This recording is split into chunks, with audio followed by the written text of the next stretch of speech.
Okay, we have the monster stand here, and what we're going to do is demonstrate the how to properly assemble the monster stand with two toy machines in the bracket. So one of the important things is to make sure your post is threaded down tight. You shouldn't have any movement on that once it's down, and you should be threaded down tight there. That should be firm. The next part with this particular assembly is we're going to mount two toy machines. So we have the bracket. We've already pre-mounted the flange on this. Now this is a universal bracket, so it's got a lot of different holes. But with this particular setup, we're going to use these two middle ones that fall right on the center line. And again, we want to make sure that you thread that down tight.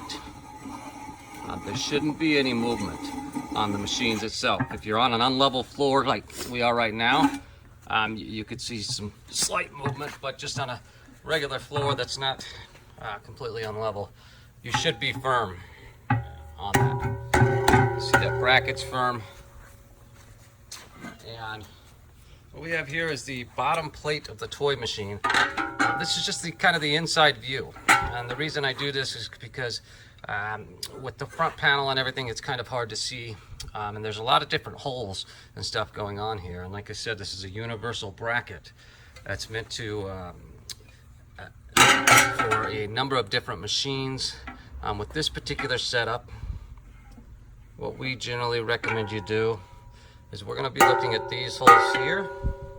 It's going to bring the machine in as tight as it can on the bracket itself, and you may have to move it around a little bit, but I don't know if this video will show you or not, but we are now aligned 1, 2, 3, 4. Now with this machine, you're going to need at least 2 bolts. This fourth one's going to be hard to get to because there's a chute on the fully assembled machine, but these 3 should be fairly easy to access.